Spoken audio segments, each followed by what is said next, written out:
Salut, c'est Elsa, embarquez avec moi à la découverte d'un artiste, d'un univers, d'un projet. C'est tout de suite dans Quand la musique est bonne. Un podcast Fossa FM. Bienvenue dans un nouveau Quand la musique est bonne. Et aujourd'hui, je reçois Baska. Comment vas-tu ?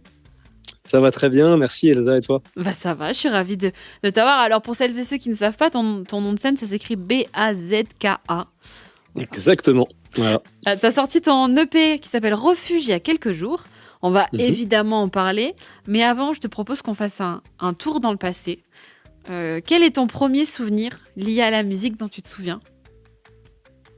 Je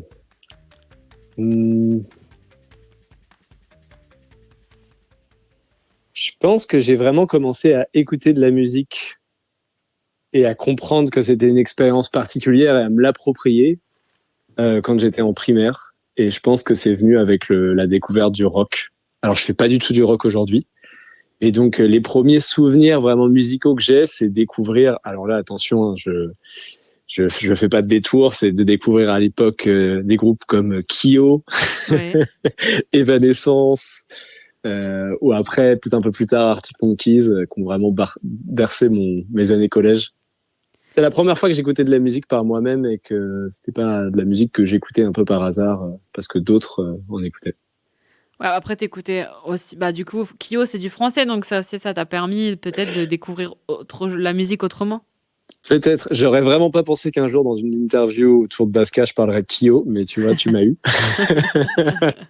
Mais avec tout le respect que je peux avoir pour eux, hein, je pense que c'est quand même un groupe qui a une carrière très longue et fructueuse. C'est pas vraiment une inspiration aujourd'hui. En tout cas, c'est la première fois que j'ai ressenti une passion pour de la musique que je pouvais réécouter vraiment à l'infini et avoir l'impression que je devenais un peu membre du groupe finalement. Et à part le rock, t'as grandi avec quel genre de musique ? Est-ce que tes parents écoutaient de la musique ? Oui, quand même. Ce rock plus générationnel de mes années 2000-2010, on va dire, ça a vite résonné quand même avec des choses que me faisait écouter mon père. Plus de la musique des années 60-70, voilà, du rock garage des années 60, toute la période rock progressif des années 70. Donc ça m'a beaucoup marqué. Le rock psychédélique. Et puis, il y a eu une découverte vraiment qui m'a complètement fait basculer vers un autre univers musical au lycée. J'ai découvert le groupe A Tribe Called Quest, qui est un groupe de hip-hop américain très connu et qui a beaucoup marqué l'histoire du hip-hop américain et mondial. Et là, je suis rentré vraiment tête baissée dans le monde du hip-hop et c'est devenu et ça reste encore une de mes influences culturelles et musicales principales. Alors que finalement, tu fais de la pop et pas du hip-hop. C'est sûr, mais après, je suis à la fois producteur et chanteur. Et dans ma façon de produire, dans les esthétiques musicales que je choisis, je sais que ça sonne pas hip-hop parce que je fais pas du rap. Donc aujourd'hui, ça peut paraître un petit peu éloigné.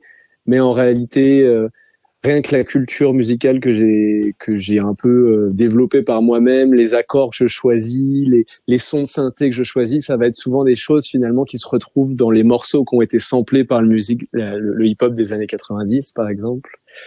Donc c'est quand même quelque chose qui est là et je pense qu'il y a un message plus global de liberté dans ces groupes, dans le hip-hop des années 90 et 2000 qui m'a vraiment marqué au fer rouge. Et ça a été vachement aussi la télévision. Je regardais beaucoup la télé dans ces années-là. Et c'est MTV aussi, moi, qui m'a beaucoup marqué. Donc, il y a aussi toute la scène R&B, notamment américaine, mais un peu française aussi, qui m'a beaucoup accompagné à une époque où je faisais pas du tout de musique moi-même. Donc, c'est marrant parce que j'ai redécouvert toutes ces musiques-là une fois que j'ai commencé à m'approprier moi-même des instruments, ce qui est venu bien plus tard. Mais voilà. C'est dans mon parcours, le hip-hop américain, le R&B américain, ça a été important. Bah, de toute façon, je crois que à l'époque, en tout cas, on aimait bien. Enfin, on aime toujours mettre les gens dans des cases, mais c'est vrai que maintenant, on s'approprie un petit peu de rock par-ci, un petit peu de hip-hop par-là pour faire son propre style. Et c'est ça aussi qui est chouette avec le développement de tous ces artistes indépendants. Bah oui, tout à fait. Je pense qu'aussi les outils de production musicale ont beaucoup évolué. Donc tout le monde de son salon, de sa chambre, peut en fait aller un petit peu bidouiller ses propres morceaux beaucoup plus facilement qu'avant. Du coup, c'est aussi beaucoup plus facile de mélanger des esthétiques différentes parce qu'on est moins limité techniquement. si on veut, je sais pas, mettre un orchestre symphonique, en fait, aujourd'hui, il y a des outils qui nous permettent de faire quelque chose qui s'en approche sans sortir de sa chambre. On n'a pas forcément besoin de super amplis de guitare électrique pour pouvoir sonner un peu sale si on veut de la guitare. Et donc tout ça fait qu'évidemment il y a une espèce d'hybridation qui se crée et la variété d'aujourd'hui elle est hyper riche et je trouve ça plutôt chouette. Tu parlais d'instruments tout à l'heure. D'ailleurs, tu composes, comme tu écris aussi. Par quoi est-ce que tu as commencé? En fait moi j'ai commencé par le DJing, encore un autre truc. Donc j'ai commencé par mixer un petit peu dans des soirées étudiantes, dans des soirées de privées chez des potes.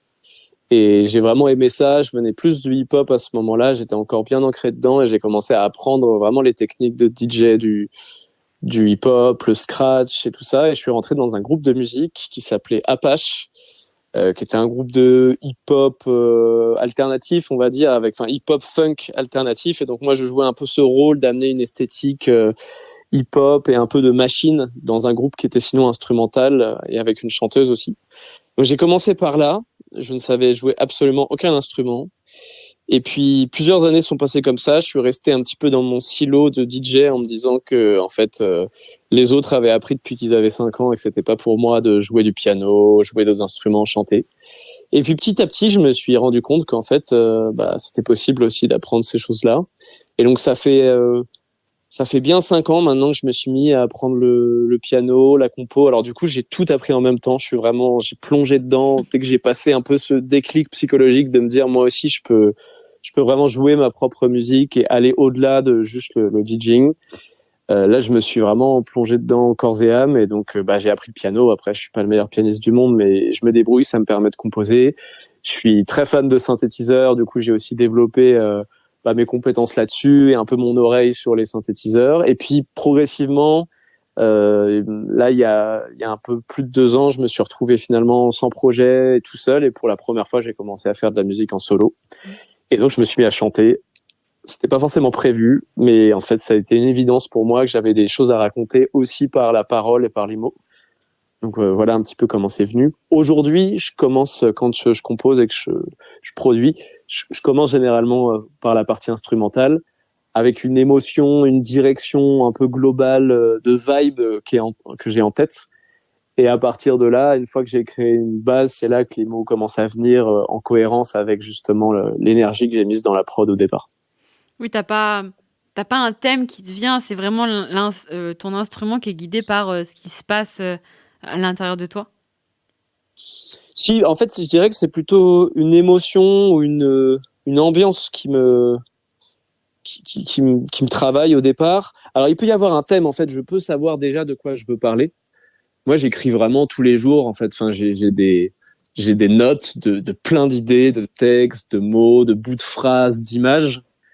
Et en fait, quand je me lance sur une compo, généralement, il y a un de ces bouts de phrases que j'ai un peu en tête où je me dis, j'ai envie d'aller dans cette direction, comment je peux l'exprimer musicalement. Et là, je me lance plus sur la compo et ensuite je reviens sur le fait de mettre des mots, une ligne mélodique. Et généralement, je reviens ensuite sur la compo pour venir arranger, agrémenter les choses en fonction de ce qui s'est passé sur la voix. Et tu fais tout seul. Alors pour le moment, oui, effectivement. Après, j'ai un très bon ami qui est ingénieur son qui finit mes mix et fait mes masters, qui s'appelle Raphaël Hardy et qui m'accompagne aussi sur la partie live. Mais sinon, effectivement, après, j'ai fait des mini collaborations. J'ai une très bonne amie qui est une super bassiste, Camille Frilet, qui m'a fait quelques basses analogiques parce que moi, quand sinon mes basses sont faites par synthétiseur d'habitude, enfin, je les joue sur mes synthétiseurs. Donc c'est arrivé, mais sinon, voilà, l'ensemble, je commence le morceau, il y a absolument rien et je le finis globalement. Il y a déjà un prémix, les instruments, la voix sont là.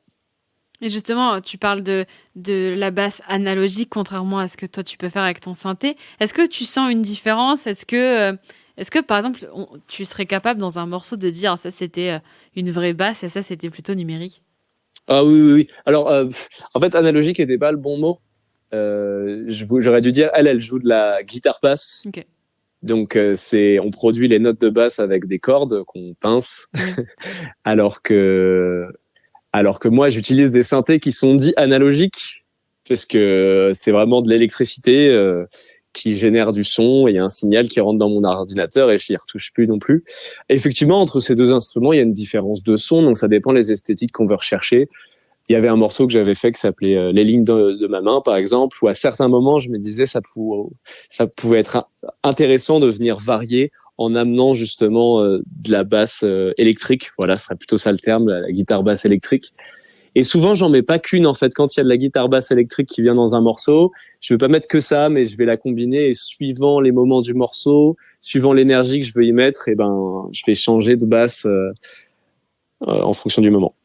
Ouais, donc, c'est vrai que on se pose beaucoup de questions en ce moment avec l'IA, ce qu'on peut faire avec l'ordinateur. Ce que tu disais, on peut faire énormément de choses.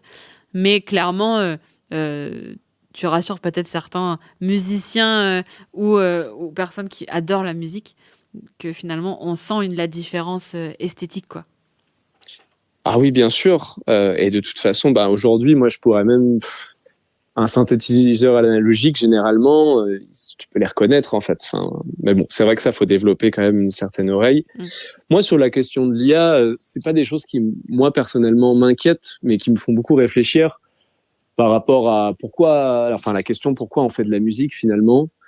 Et moi, j'ai pas trop peur sur le fait que finalement, l'intérêt qu'il y a dans la musique, c'est un être humain qui transmet des émotions par un certain moyen de communication qu'est la musique à un autre être humain. Et ça restera toujours. Et en fait, peut-être qu'effectivement, les outils de production arriveront à nous faire croire que ça se déroule, mais en fait, ça nous intéressera plus parce que ce qu'on cherche quand on écoute de la musique, c'est quand même se relier à un autre être humain. Donc, je pense que c'est juste des outils qu'on va apprendre à utiliser. Et je pense que potentiellement, ça va remettre en valeur des choses qui le sont moins aujourd'hui, notamment le live, l'acoustique, le fait de vraiment faire une performance en direct, parce qu'effectivement, on trouvera moins notre compte dans des choses qui peuvent être complètement imitées sur l'ordinateur. Mais en tant qu'artiste, je me dis que ça va juste nous faire avoir d'autres expériences et creuser un peu pourquoi on fait de la musique. Parce que finalement, notamment quand tu es producteur, tu peux passer des heures à te concentrer sur des mini détails de tes sons, de plein de choses très compliquées qui finalement ne servent pas le cœur, le centre de ce que tu essaies d'exprimer. Et finalement, qu'une IA puisse le faire vite, bon bah, est-ce que ça permet pas de se recentrer un peu sur ce qui est vraiment important? Je me fais un peu l'avocat du diable. J'aime beaucoup passer des heures sur mes synthétiseurs à bidouiller des petits trucs aussi. Donc j'espère que je pourrai continuer à le faire et en être heureux. Ouais, ce sera juste un autre outil qui va vous aider à faire ce que vous avez envie de faire, quoi. Ouais, voilà, je pense. Et puis qui permet aussi à plus de gens d'accéder à ce moyen de communication, qui est l'art en général. Et voilà, et en plus, en fait, on le voit déjà avec la production. La production a complètement changé depuis 20 ans. Et en fait, ça a beaucoup de désavantages aussi, parce que par exemple, aujourd'hui, tu as un nombre infini d'instruments virtuels que tu peux utiliser. Mais honnêtement, c'est pas ça qui te fait faire de la bonne musique. Et je pense qu'on a été beaucoup, dans ce cas-là, avoir voulu s'acheter ou en tout cas se procurer tous les instruments virtuels à la mode qu'on voyait sur YouTube. Mais en fait, tu te retrouves avec plein d'instruments qui sont censés faire des choses incroyables parce qu'on te les a très bien vendus et au final, tu fais pas de musique. Enfin, et il y a un moment donné, mais ça, je n'invente rien, tous les artistes le disent, c'est la contrainte qui crée aussi les conditions de l'expression artistique. En tout cas, je pense, moi je ressens ça. Et aujourd'hui, par exemple, je fais tout avec mes synthétiseurs analogiques. Alors j'ai la chance d'en avoir 4, super bien. Mais j'ai plein d'amis artistes qui en ont beaucoup plus et moi ça me donne même pas envie. Et donc je trouve que c'est finalement une bonne image pour l'IA. Si ça nous permet de faire l'infini, en fait, ça nous permet de rien faire. Et à un moment, faut se cadrer parce que sinon tu sors rien et puis tu sors rien de toi-même si tu peux tout faire tout le temps. Bien sûr.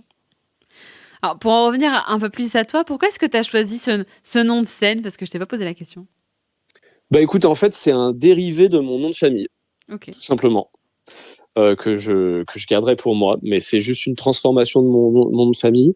Pour aller un peu plus loin sur l'histoire de ce nom, c'est un nom que j'ai trouvé anciennement quand j'étais dans le groupe Apache dont je te parlais au début.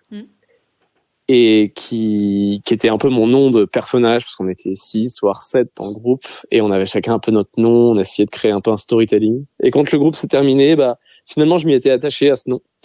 Et j'ai voulu le garder, et voilà, il me plaît bien.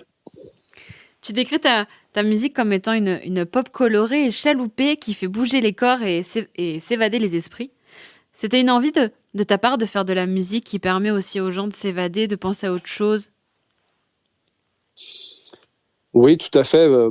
Moi, j'ai vraiment l'impression que personnellement, la rencontre avec la musique qui s'est fait donc relativement tard dans ma vie par rapport à d'autres gens, beaucoup de gens que je croise qui en font depuis leur enfance. Moi, j'ai vraiment vu le avant-après de moi pratiquant de la musique moi-même et moi ne la pratiquant pas. Et en fait, rapidement, j'ai senti à quel point ça m'ouvrait des moments de liberté et d'apaisement. Et, et en fait, il y a plein de choses qui me rendent assez anxieux dans ma vie et dans le monde en général. Et pour moi, c'est aussi pour ça que j'ai appelé mon premier EP comme ça. C'est vraiment un refuge. Et j'ai envie que ma musique, elle soit un refuge pour aussi les auditeurs et les auditrices qui l'écoutent. Et donc, ça, c'est aussi des mots que j'ai pu mettre. Une fois que j'avais quand même commencé à composer pas mal de musique, je me rendais compte que j'avais toujours envie de donner de l'espoir. Parce que j'essayais de me donner de l'espoir à moi-même avec ces chansons. Et que même si je parle de sujets tristes par moments, enfin, c'est pas du tout juste de la musique feel good où je parle que de trucs positifs, mais c'est plus parler de choses qui sont parfois graves et difficiles, des moments de vie voilà, des moments de vie qui sont difficiles à passer. Je peux pas m'empêcher de mettre une touche d'espoir dedans. Et si ça se passe pas par les paroles, j'essaye de le mettre dans la musique. En tout cas, d'être au plus proche de l'émotion, de la tristesse qui peut être là, mais aussi de la dynamique dans laquelle on peut être pour absorber cette tristesse, mais aller de l'avant. Ouais, quand tu dis ça, j'ai un peu l'impression aussi que finalement, tes morceaux, ta musique, tes compositions t'ont permis de voir le monde autrement et de peut-être le, comment dirais-je, l'affronter un peu d'une autre manière, avec une autre réflexion. Tout à fait. Moi, j'ai vraiment le sentiment que le fait de rentrer dans la musique, ça m'a permis de devenir plus sensible à tout ce qui m'entoure, les êtres humains, non humains et les choses qui m'entourent. Je suis devenu plus curieux, je me suis mis à remarquer beaucoup plus de choses sur mes trajets du quotidien. Et, et donc, ouais, pour moi, c'est vraiment un outil. Pour moi, c'est la musique. Pour plein d'autres gens, c'est d'autres pratiques artistiques. Mais je pense qu'ils sont vraiment importantes qui peuvent vraiment aider à s'équilibrer dans la vie et qui peuvent vraiment s'aider à s'ouvrir aux autres d'une autre façon qui n'est pas justement la réflexion, qui n'est pas la raison, mais qui passe par d'autres choses, d'autres biais plus émotionnels, quoi. D'où finalement ce titre de refuge. Voilà, exactement. C'est pour ça que j'ai appelé l'EP comme ça. Et il s'avérait aussi que ça avait une signification par rapport au moment de vie dans lequel j'étais, où il y a 3 ans, après le Covid, après l'arrêt de notre groupe de musique, j'étais un peu en errance et finalement je suis venu revivre dans la ville où j'ai grandi, à Palaiseau, qui est dans la banlieue sud de Paris. Et c'était un peu un retour aux sources. Ça faisait près de 10 ans que j'y avais pas vécu. Et finalement, je me rendais compte que je m'y sentais très bien parce qu'il j'y avait toujours des amis, de la famille. Et finalement, l'endroit où on a grandi, quel qu'il soit, même si moi, à l'adolescence, j'ai voulu le fuir, en fait, on y reste attaché. En tout cas, je parle pour moi, là, j'y suis resté attaché. Et ici, je me sens bien. Et je sens que je pourrais toujours y revenir. Alors maintenant, j'y habite, donc de toute façon, je suis là. Mais même si plus tard, je partais ailleurs, je sens que je pourrais toujours y revenir et m'y sentir chez moi, m'y sentir protégé. Et j'avais envie aussi de parler de ça, de la relation avec la terre et le territoire qui nous a vu grandir. Et c'est pour ça d'ailleurs que, au niveau du travail visuel qu'on a fait autour de cette EP Refuge, j'ai travaillé avec un ami de longue date à moi qui vit aussi à Palaiseau, qui est céramiste.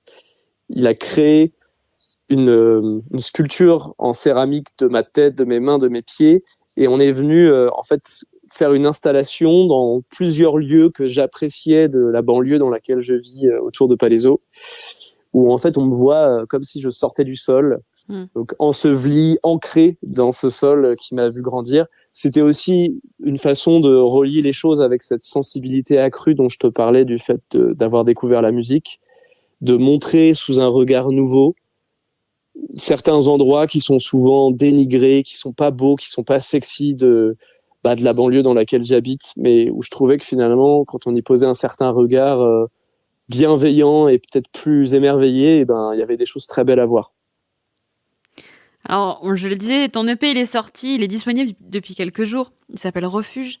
Et je te propose qu'on écoute Été indien. Ouais, très et bien. On en parle après. Super.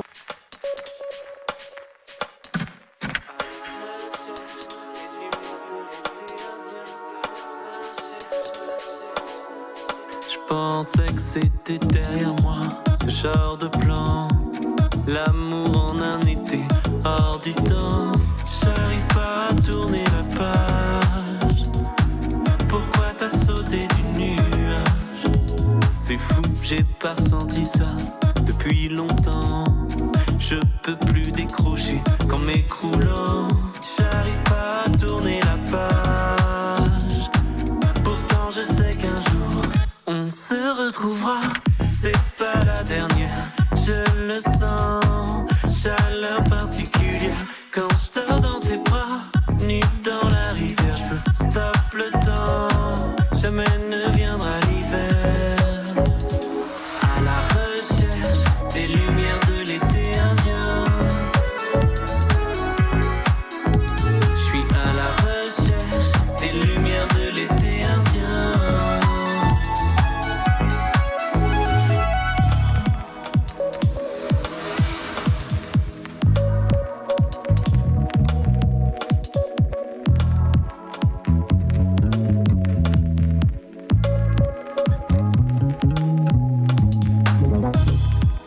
Tout était si facile, d'une tendresse sans frontières, équilibre si fragile, pas besoin de faire d'efforts pour se plaire. On se retrouvera, c'est pas la dernière, je le sens. Chaleur particulière quand je dors dans tes bras, nu dans la rivière, je veux stop le temps. Jamais ne viendra l'hiver. À la recherche des lumières de l'été indien. Je suis à la recherche des lumières de l'été indien. À la recherche des lumières de l'été indien. À la recherche. À la recherche des lumières de l'été indien. À la recherche.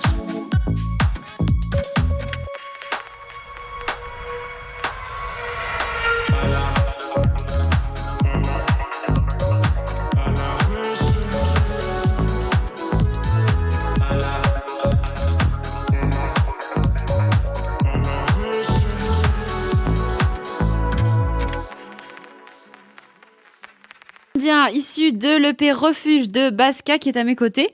Alors dans ce titre, tu hésites pas à monter dans les aigus d'une manière d'ailleurs qui semble tellement facile quand on t'écoute. Est-ce que tu as suivi des cours de chant? Alors ouais, là, c'est la grande question de ces derniers temps. Ça fait à peu près 1 an et demi, 2 ans que j'ai commencé à prendre des cours de chant. Avant, les premières chansons que j'ai faites, c'était vraiment complètement freestyle, ça venait comme ça. Et puis je me sentais coincé en fait. Et d'ailleurs, c'est posé la question à ce moment-là. Je me disais bon, soit je fais comme d'autres artistes le font, j'utilise un autotune sur scène. Et en fait, j'avais pas envie de m'enfermer là-dedans. Et je me suis dit bon bah c'est comme le reste finalement. Je me suis mis plein de barrières mentales pendant longtemps dans ma vie sur le fait que je pensais pas pouvoir moi-même faire ma propre musique. Je pense que moi-même je peux chanter, donc allons-y. J'ai travaillé avec une première coach vocale qui est aussi une très bonne amie à moi pendant 1 an et demi. Et là, ça fait quelques mois que je travaille aussi avec un autre coach vocal qui s'appelle Laurent Traversa, que je salue, qui est merveilleux, là, qui me fait faire des gros progrès. Donc ça fait 3-4 mois là que je travaille particulièrement les choses, mais en fait, en réalité, c'est venu après l'enregistrement du morceau Été indien dont tu parles là. Mais en tout cas, c'est quelque chose que j'ai envie de développer, c'est de libérer la voix et de devenir le plus à l'aise possible pour partager le chant de façon spontanée. Et donc voilà, c'est quelque chose sur lequel je travaille. Et d'ailleurs, je suis en train de développer une formule acoustique de mon répertoire, aussi pour donner plus de place à la voix dans certains lives où je serais juste piano-voix. Je trouve que c'est assez chouette de pouvoir s'exprimer comme ça. On peut mettre plus d'émotion dans la voix que quand il y a tous les autres instruments qui jouent, même si c'est super aussi. Ça, j'aime bien cet aspect un petit peu plus émotionnel. Oui, c'est deux concepts différents, mais en fait, finalement, on découvre les textes aussi d'une autre manière. Exactement, ouais. Et comme je compose toujours, quand même, les premiers accords, je les trouve toujours au piano. La mélodie, les accords, enfin, c'est quand même quelque chose qui se fait pas mal piano-voix et que j'essaye d'écrire pour que ça soit beau, simplement comme ça. Bah, finalement, je suis content de pouvoir commencer à montrer ça aux gens, de montrer que même si mes morceaux, ils paraissent très produits, je passe beaucoup de temps sur l'aspect compo, sound design, mix et tout. Bah, en fait, c'est aussi des chansons que j'écris pour pouvoir les chanter plus simplement comme ça. Tu disais tout à l'heure que ta ville natale, c'était ton refuge. Est-ce que l'EP t'a été inspiré là-bas ou t'avais déjà commencé un petit peu à écrire quelque chose avant d'y retourner? Non, c'est vraiment un EP que j'ai fait en y retournant et que j'ai fait en 2 mois, vraiment de façon assez intense. Donc non, c'est vraiment aussi parce que j'écris les musiques là que je me suis dit bon bah maintenant faisons avec ce qu'on a et que ce nom refuge est venu un peu par lui-même. Ça m'est pas tombé dessus comme ça, je savais pas que j'allais l'appeler comme ça. C'était plus un mot qui est venu sur les mois qui venaient de s'écouler, où j'étais revenu à Palaiseau et finalement après un moment assez instable dans ma vie, je sentais que j'étais retombé un peu sur mes pieds. Et c'est ça que j'ai voulu exprimer par ce titre qui est venu finalement par lui-même. Et tu disais que cette EP aussi, ça t'a permis de te questionner sur la raison pour laquelle tu étais rattaché à cette terre natale, à la ville où tu as vécu. Est-ce que tu as trouvé la réponse? Est-ce que tu sais pourquoi ou ça plane encore?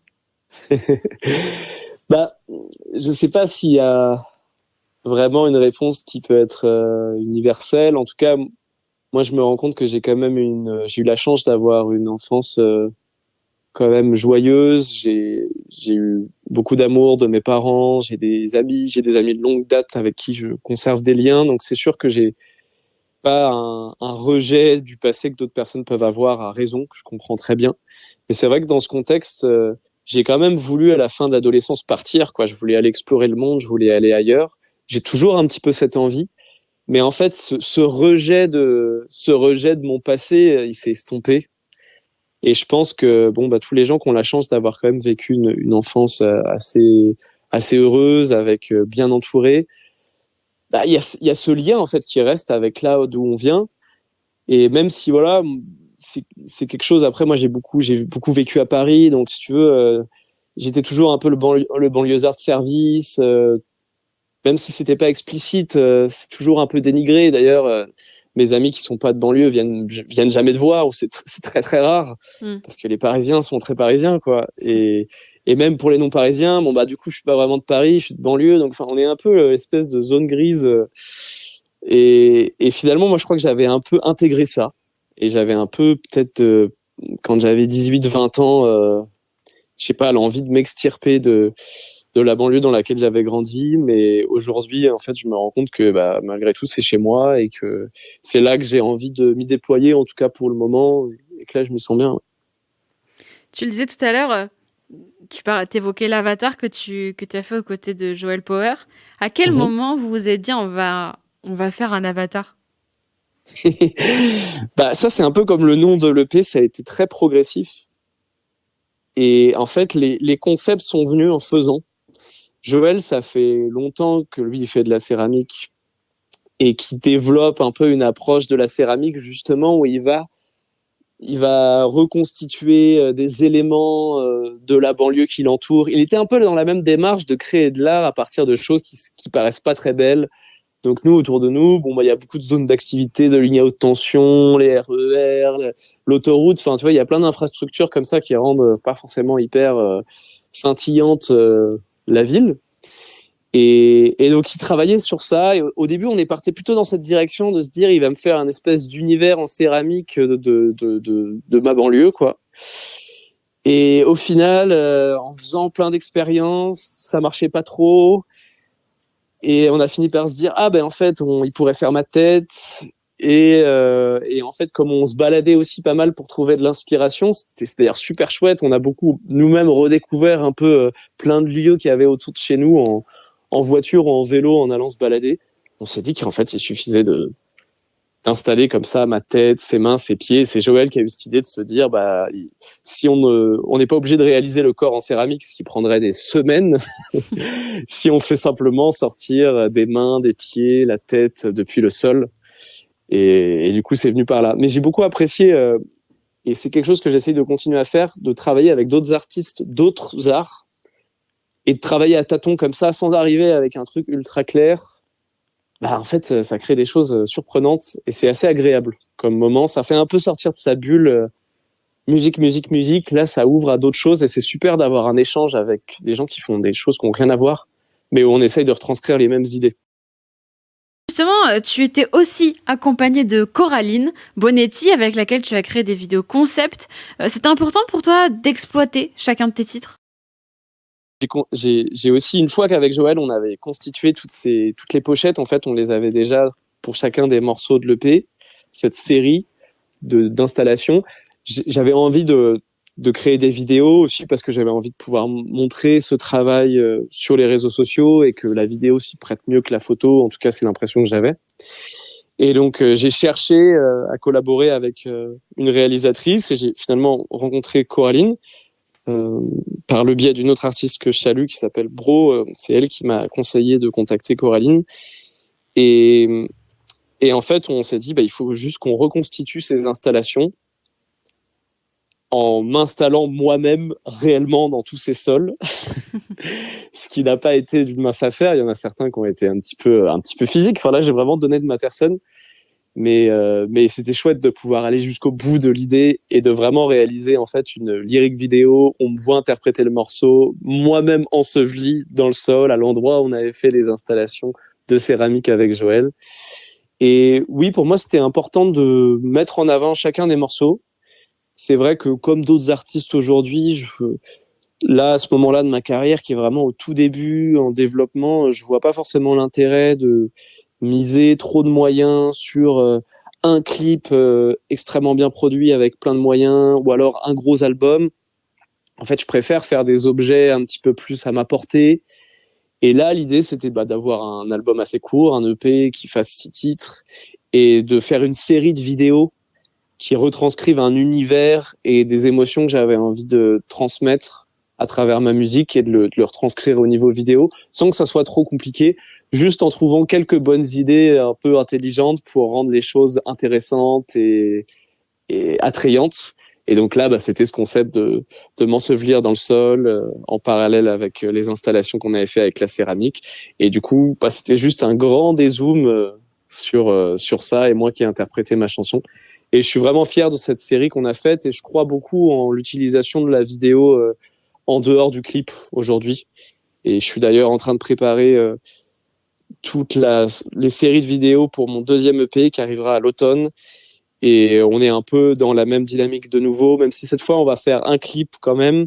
En fait, le clip sera lié à tout un tas de formats courts et j'essaye d'explorer d'une nouvelle façon, mais comme d'autres artistes le font également aujourd'hui, la façon dont on peut utiliser les vidéos en sortant un peu du carcan.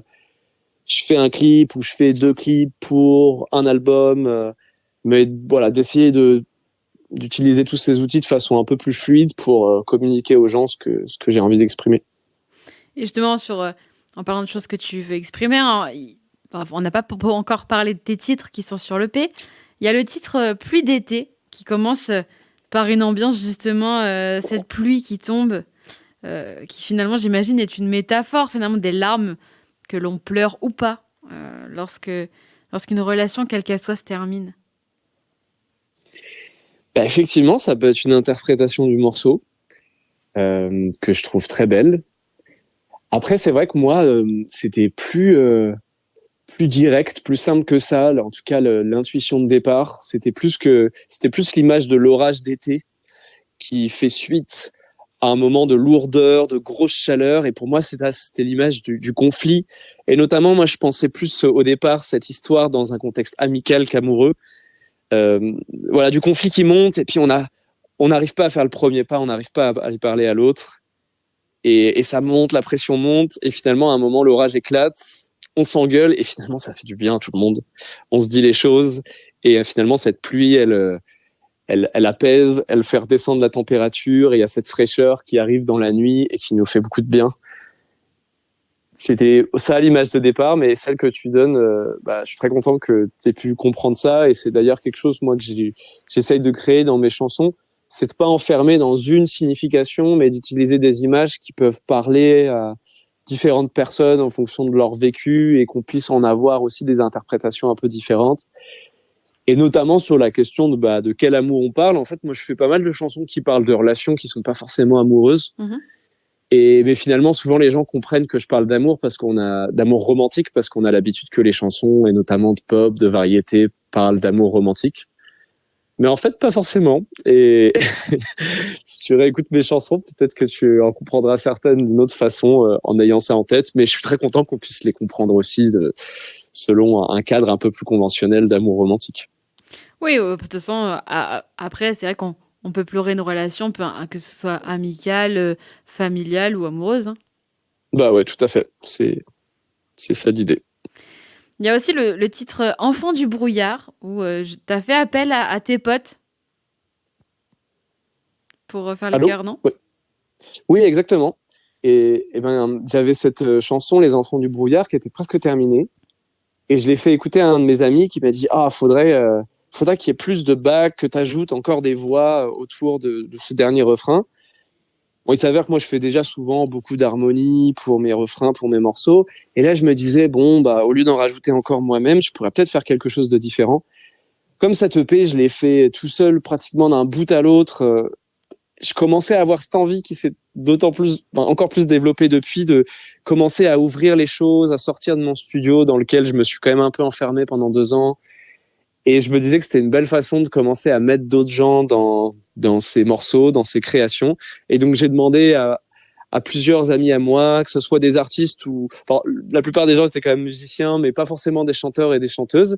Et je suis allé les enregistrer soit chez eux, soit ils sont venus dans le studio dans lequel je travaille chez moi. Et ça m'a fait très plaisir. En plus, je trouvais que c'était une belle image par rapport au morceau, de chanter collectivement ce refrain tous ensemble. Et je suis très content du résultat. Et à ces amis-là, justement, ou en tout cas peut-être une partie, tu leur as écrit une chanson qui s'appelle On est ensemble. Ouais, effectivement. Cette chanson, justement, elle parle d'amitié. C'était pendant l'été 2023 que j'ai écrit cette chanson. Et c'était un moment de peur, d'anxiété, notamment du fait de toutes les nouvelles qu'on avait sur le front du climat, des catastrophes climatiques, des incendies notamment. Et j'étais un peu désœuvré, puis assez seul, parce que c'était un moment où j'étais en résidence dans mon studio l'été. C'était des semaines où je passais pas mal de temps tout seul. Et je me disais que finalement, le plus important dans cette situation qu'on vit collectivement aujourd'hui, c'est ce collectif, justement. C'est le fait d'être ensemble, le fait de pouvoir vivre nos anxiétés ensemble, de les exprimer, de les partager, d'aider les autres dans ces situations difficiles. Et voilà, j'avais envie de célébrer le fait que chanter ce qui me faisait tenir dans ces moments où j'avais quand même beaucoup de peur, c'était de sentir qu'autour de moi, j'avais une famille et des amis sur lesquels je pouvais compter. Et j'avais envie de leur dire simplement, par cette chanson, on est ensemble. Et comment est-ce qu'ils l'ont reçu? Est-ce que tu leur as fait écouter? Qu'est-ce qu'ils ont ressenti? Après, je suis toujours un peu gêné de ça. J'ai pas fait écouter tout de suite la chanson en disant regardez, j'ai écrit ça pour vous. Ouais. C'est plus maintenant que j'ai sorti la chanson, j'en parle de ça. Mais bon, quand je pense que c'est le cas pour toutes les personnes qui écrivent des chansons et puis qui les partagent comme ça. Quand j'écris des chansons où effectivement il y a des gens qui peuvent se sentir concernés dans la vraie vie, je garde une certaine pudeur vis-à-vis de ça. Et je vais pas leur faire écouter regarde la chanson que j'ai écrite sur vous ou sur toi, aussi parce que souvent ça se mélange, ça reste pas enfermé dans une seule histoire. Souvent une source d'inspiration, quelque chose qui peut se passer avec quelqu'un, en fait ça nous fait penser à d'autres choses. Et moi j'aime bien me libérer et pas rester enfermé dans juste une situation qui m'a au départ donné l'inspiration. Et puis ouais, je pense qu'il y a une certaine pudeur, donc je leur ai pas trop fait écouter jusqu'à ce que je sorte le morceau ou qu'ils l'entendent en concert, parce que j'avais déjà quand même chanté plusieurs fois la chanson en concert. Et là, en concert, je l'expliquais quand même. Donc voilà, mais je pourrais pas trop te dire comment ils ont réagi au fait que c'était pour eux, mais en tout cas, je pense qu'ils l'ont écouté, ils l'ont reçu. Je te disais tout à l'heure, tu es un artiste indépendant. Est-ce que c'est quelque chose que tu as envie d'être encore pendant longtemps? Est-ce que être indépendant, c'est quelque chose qui te plaît? Bah oui, ça me plaît bien dans le sens où ça correspond bien à la façon dont je travaille, où j'ai quand même développé pas mal de compétences et notamment sur tout ce qui est création musicale, enregistrement. Je me suis construit un super studio, j'ai du bon matériel, j'ai appris un peu à m'en servir de la meilleure façon possible en tout cas, et je continue toujours à apprendre sur plein de sujets.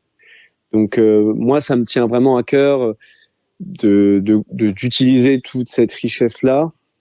Après là justement, je suis dans une phase où j'essaye de collaborer avec d'autres artistes, à travailler avec d'autres gens qui m'aident sur certains aspects du métier, un peu d'entrepreneur musical finalement on est tous en tant qu'artistes émergents. Donc j'ai envie d'ouvrir les portes. Après c'est sûr que oui, dans la situation de rêve, j'aimerais bien rester indépendant, dans le sens continuer à produire moi-même ce que je fais, mais collaborer avec d'autres structures, que ça soit d'autres labels avec qui coproduire ou des éditeurs, tourneurs. Ça, c'est des collaborations que j'aimerais bien mettre en place dans le futur, effectivement. Mais l'indépendance que j'ai aujourd'hui dans la production musicale, c'est sûr que j'y tiens et j'essaierai toujours de la conserver, au moins en partie. Justement, tu parles du live. Est-ce qu'on va pouvoir découvrir cette EP en live bientôt? Alors, j'ai fait pas mal de concerts dernièrement, et là, en fait, j'ai plusieurs bookings pour les prochaines semaines, mais c'est en tant que DJ, parce que je continue toujours mon activité de DJ et j'en profite par moment pour jouer certains de mes morceaux. Mais bon, c'est pas non plus un concert. Là, je fais une petite pause parce que je suis en train de finir mon deuxième EP et que j'ai un grand projet pour juillet dont je vais te parler aussi. Donc, pas tout de suite, mais il y en aura à partir de la rentrée. Le prochain qui est vraiment sûr, programmé, c'est en septembre, à la MJC de Villebon, donc dans le nord de l'Essonne, dans mon coin, pour un concert avec d'autres artistes qui ont bénéficié du dispositif Nord-Est, qui était un dispositif d'accompagnement d'artistes mis en place par plusieurs salles de Palaiseau, Villebon et Massy. Et donc, on sera 4 artistes à jouer. Je jouerai les morceaux de mon EP Refuge à ce moment-là, et peut-être déjà des morceaux inédits du prochain EP qui toqueront à la porte. Ah, donc c'est un concert à pas rater si on veut déjà avoir des exclus. Exactement. 21 septembre. Et du coup, ce projet en juillet, est-ce que tu peux nous en dire un peu plus ou tu gardes encore le secret? Je peux commencer à vous révéler des choses. J'en ai pas encore parlé sur mes réseaux sociaux, mais je ne vais pas tarder. Je pense que d'ici quelques semaines, je vais le faire. Je vais partir en vélo depuis Briançon, donc qui est dans les Alpes, et je vais revenir à Paris et je me prends 1 mois pour ça. Mais je vais pas juste rouler. J'aurai une remorque avec moi qui contiendra tous les éléments minimaux pour monter un petit studio d'enregistrement et de production. Et en fait, sans avoir rien prévu, juste sur mon chemin, au hasard des rencontres, je vais chercher des musiciens, des musiciennes, des chanteurs, des chanteuses, amateurs ou plus développés pour faire de la musique avec eux. Trop bien. Et ça, je vais le mettre en avant sur mes réseaux sociaux. Tous les jours, je publierai sur Instagram et sur TikTok pendant ce mois-là. Donc, si vous avez envie de suivre cette aventure, s'il y a des gens qui écoutent cette émission et qui se situent quelque part entre Briançon et Paris, sachant que l'itinéraire pour le moment n'est pas vraiment déterminé à dessein, n'hésitez pas à me contacter.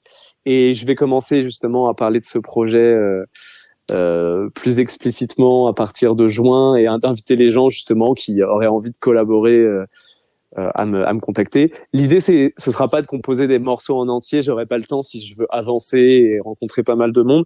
Mais c'est à chaque petite étape faire une mini composition avec quelqu'un et d'avoir le matériel suffisant pour enregistrer des gens qui n'auraient pas de home studio chez eux, parce que j'ai pas envie de juste pouvoir collaborer avec des gens qui seraient tout équipés. y a pas mal de gens qui ont des home studios, mais je voulais que ça soit plus ouvert que ça. Donc voilà ce qui va se passer tout le mois de juillet pour moi. Trop bien, bon, on suivra ça de près. De toute façon, vous avez entendu, n'hésitez pas à le contacter sur ses réseaux sociaux. J'imagine Instagram, c'est beaucoup plus simple. Ouais, Instagram, c'est le réseau social que j'utilise le plus, surtout pour les messages et tout ça. N'hésitez pas non plus à me suivre sur TikTok et ma chaîne YouTube, où du coup, il y a quand même pas mal de contenu vidéo et vous pouvez écouter et visualiser tout l'album Refuge dont je viens de vous parler sur YouTube. Et donc, sur tous les réseaux sociaux, je m'appelle Bazka Boy, Bazka-Boy. On a parlé de ton parcours, on a même parlé du futur. Justement, qu'est-ce que tu dirais à ton toi enfant qui écoute Kyo, si tu pouvais lui parler?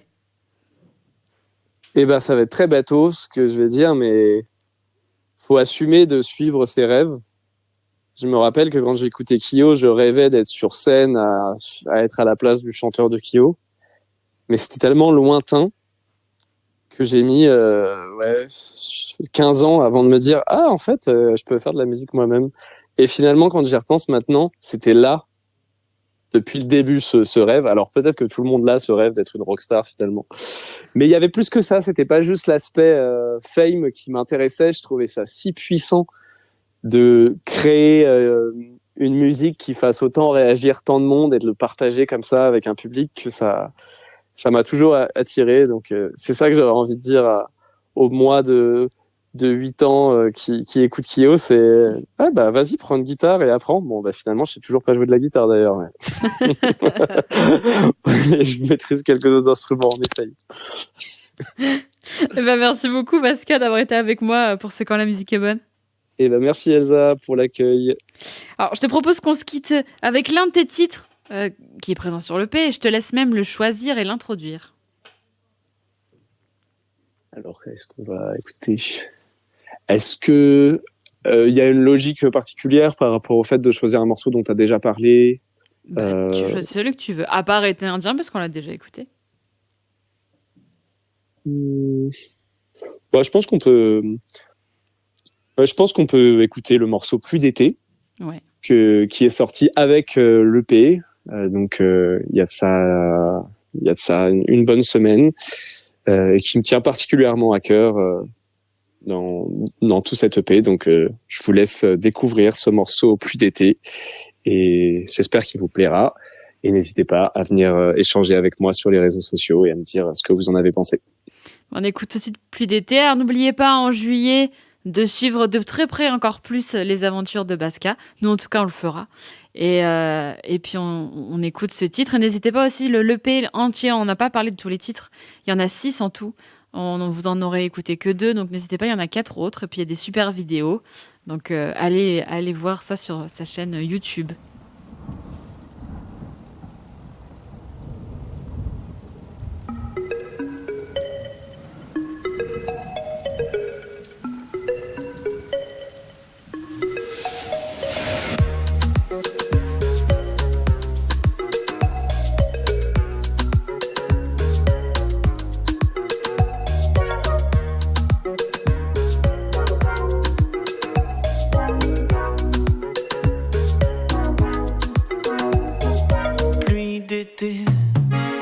Fraîcheur dans ce désert, pluie d'été. Tes nuits deviennent plus légères, pluie d'été. Fraîcheur dans ce désert, pluie d'été. Tes nuits deviennent plus légères. Le voir, ça te brûle, tu sens l'orage gronder. La peur du premier éclair, d'un déluge passionné. Tous les jours tu mesures la température montée. Toi tu voudrais calmer ta colère, tu attends les pluies d'été. Disparaissent vos années heureuses, tu sais plus soutenir ces regards.